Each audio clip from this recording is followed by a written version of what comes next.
Welcome to Hey Jude, What's Cooking? This is courtesy of Brookline Access Television. Basically today what I'm going to work on is a pasta frittata. The reason I came up with this dish is because I had a lot of extra pasta and I wanted to know what to do with it. So I came up with the idea of doing a pasta frittata, and then I sort of thought maybe I could do a different type of frittata. So I'm also going to do a tortilla frittata. Now, I mean tortilla as in corn tortilla, not in the traditional tortilla frittata that is Spanish. What they normally do is use potatoes, olive oil, and the eggs. In this case, I've substituted it for pasta, and in the next case, I'll substitute it with corn tortillas. So the first thing I have to do, I've already prepped most of my stuff very, very simply. I have a little bit of garlic. I have sliced garlic as well as minced. I have a couple different cheeses. I have red pepper, onions, the corn tortillas, and the scallions. And for my traditional pasta frittata, I just have leftover pasta. I added a little olive oil so that it wouldn't stick together. I have Parmesan cheese, butter, a mild olive oil, salt, freshly ground pepper, and also some crushed red flakes. So I'm going to heat up my pan, and I'm going to add just a little bit of butter for flavor and olive oil to heat up the pan. Olive oil actually has a higher cooking temp than butter, so it'll prevent the butter from burning at high heat, and also it'll add a little bit more flavor, the extra virgin olive oil. And when that melts, I'll go ahead and start assembling my eggs. Essentially all it is 5 to 6 eggs cracked, and you add salt and pepper for flavor, and if you want, a little crushed red. In addition, because this is a pasta frittata, I'm also going to add, in addition to the pasta, some Parmesan cheese. And this is actually an Italian dish, and it's really meant to use up the old pasta you're left with. Now, if you wanted to do a carbonara frittata, you could use bacon and cheese, which is very traditional. The carbonara pasta is eggs, Parmesan, and pancetta, or smoked bacon, either way. And that would be a carbonara pasta. You could also use leftover grains if you have barley or wild brown rice or any kind of grain. You can do that instead of the carb of pasta or the corn tortilla, or as in the Spanish tortilla, the potato. And they call their frittata their tortilla. And they use a lot of olive oil in that one, much more so than I am. So I've got that pretty much stirred up. I'm going to wait for my butter to not just melt, but for the butter bubbles to come up and then subside. And that's the perfect time to add the food into your pan. Essentially what's happening is that as the butter is melting and the bubbles are coming up, the water is being released and the whey is separating, which are the milk solids in the butter. And so we're waiting for it to just come up in bubbles and then subside, at which point I will add everything. The first thing I'm going to add is garlic, only because I want to get a nice brown quality. I don't want to overcook the garlic. I want it somewhat light golden brown, but I really want to toast it and bring out the flavor. And in addition to that, of course, I'm going to add a little bit of salt. Brings out the flavor, helps some of the water exude out of the garlic. And I'm going to add a little bit of freshly ground black pepper and a tiny bit of crushed red pepper, the pepperoncini. Okay, and I'm just going to go ahead and swirl that around a little bit and let it get really nice and aromatic. We're just releasing all of those aromas, and we're going to wait until it's slightly blonde. You don't want to overcook your garlic, because what happens is it goes from being delicious to being sort of terrible tasting, and no one wants burnt garlic in their food. So you have to, there's a fine line. If you have it on high and you want to do it quickly, which is fine, just keep your eye on it. And rather than putting down the temperature here, use your hands to remove and put back on the heat so that you can really, really control the heat. So I'm going to let this happen for a couple more seconds.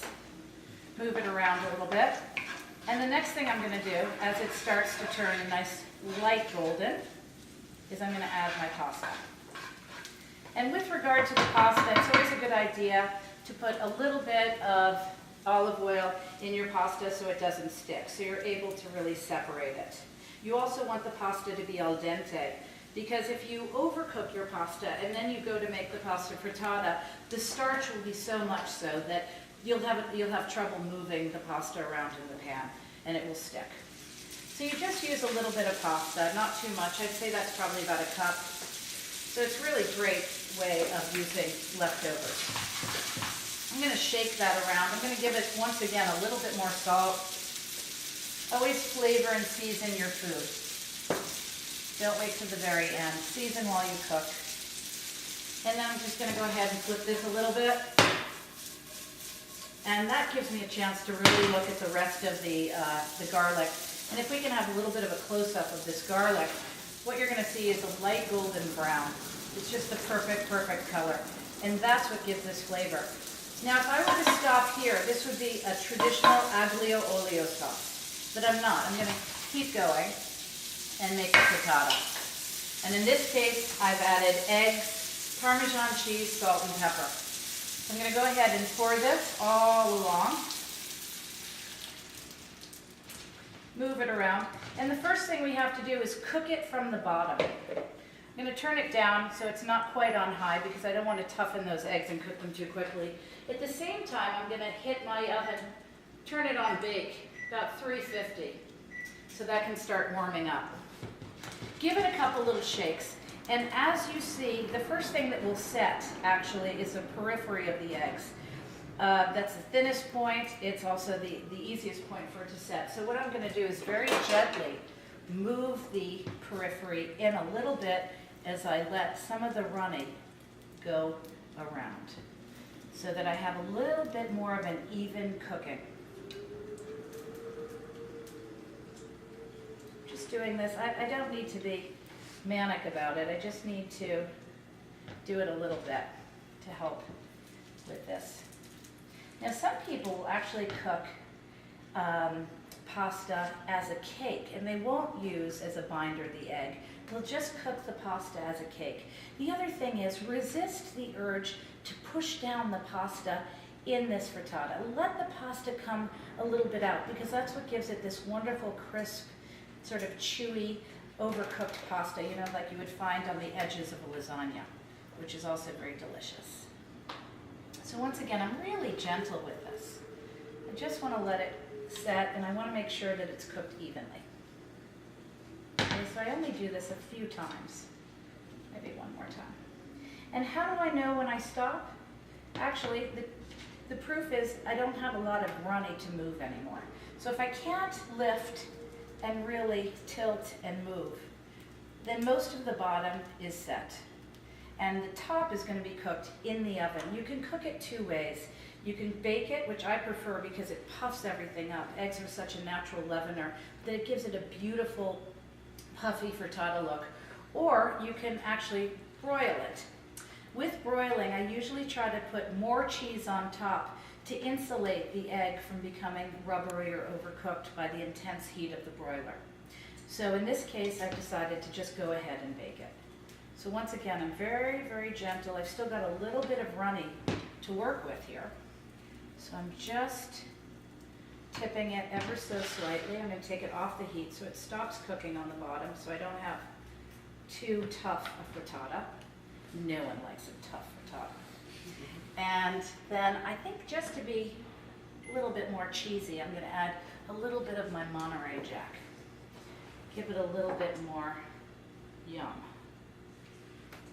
And this I pre-shredded. You can use any leftover cheese you have lying around.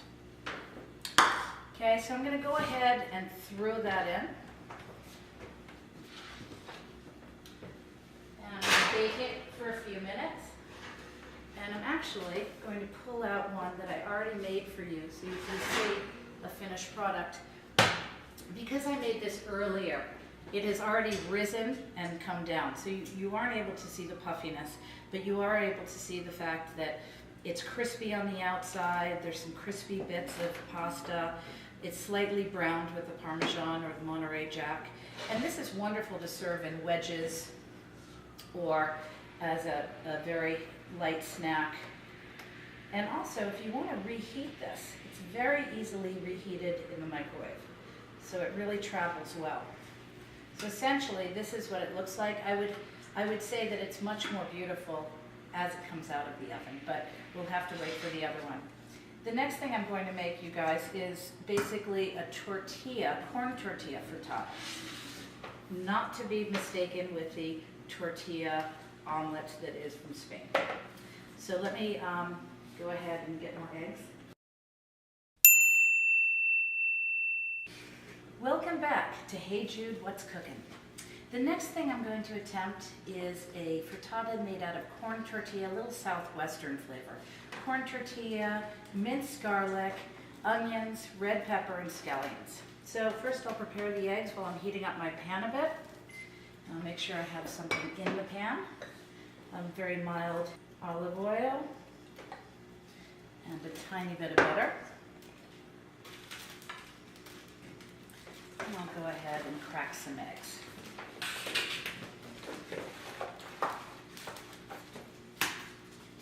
By the way, when you crack eggs, it's always better to crack on a flat surface than on the corner of a bowl. Most people crack like this.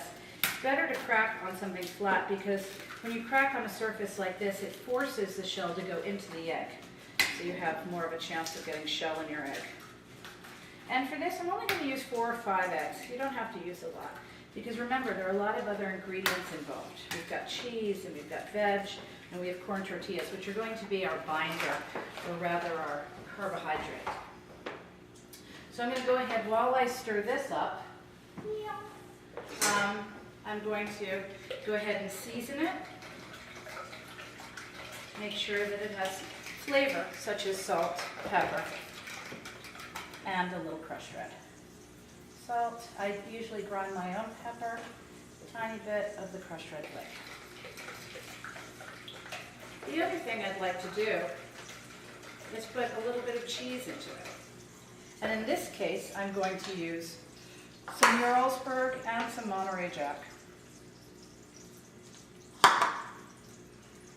Now, contrary to public opinion, most people would think that you would do your aromatics first, which is your garlic and your onions. But actually, red peppers take longer to cook than onions, so I always suggest that people cook their pepper first. And I'm checking on the previous frittata to make sure that that's done. These are the corn tortillas that I went ahead and sliced into little wedges. And I do soften them up in the butter.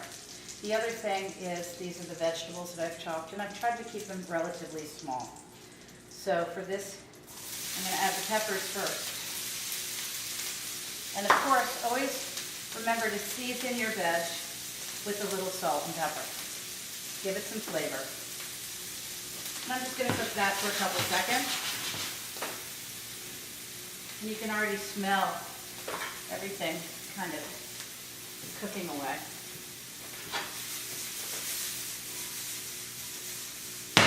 So we're going to soften that up a little bit. And then I'm going to add my onions, my scallions, and in this case I'm going to add a little minced ginger, which will be a little bit more powerful than, minced garlic, sorry, a little bit more powerful than the sliced garlic that I used previously. So let's move that around and add our onions and our scallions. And you don't need a ton, just a little bit. Remember, this is just a frittata. If it starts to look dry, add a little bit more oil. And you just want to soften this veg and allow for the aroma to come out, allow for all of these flavors to work together. But try not to overcook your vegetables either, because you want them to stay bright and interesting. So at this point, I can go ahead and add my corn tortillas. And all I'm really doing in this process is softening them up. I just want to get them a little soft. And I think I'm going to add a tiny bit more butter. Give it a little bit more something. And I'm not going to overcook these tortillas because they would turn into mush. I just want to give them a little bit of flavor and soften up their texture.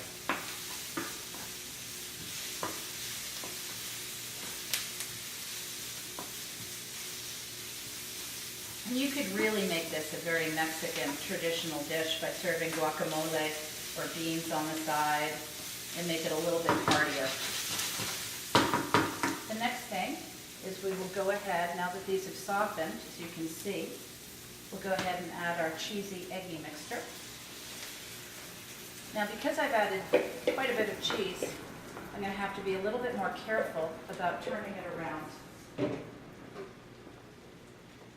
because I don't want the cheese to burn, so I'm going to have to really keep my eye on it a little bit more. I'm going to turn it down from a high to about a 7. That would be a little bit more than a medium, about a medium high. And I'm already seeing it start to bubble, so I know it's going to go very, very quickly. So I'm just casually moving it around so I can check on the bottom.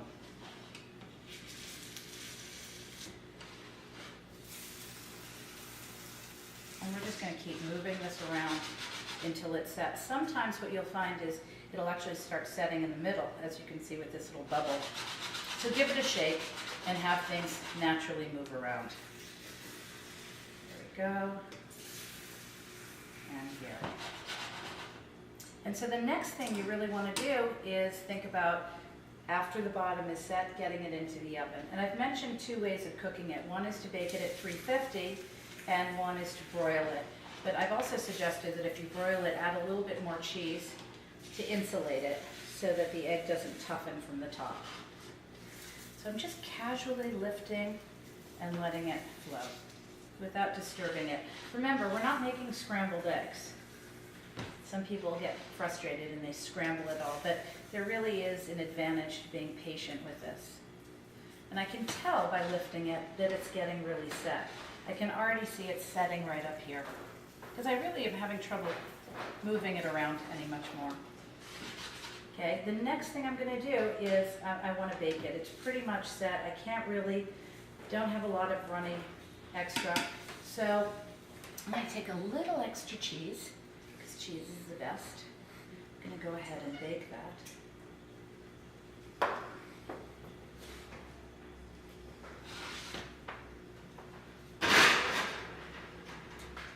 And we'll check our other pasta frittata. The other thing is, guys, anything you have in your fridge, you can use in a frittata.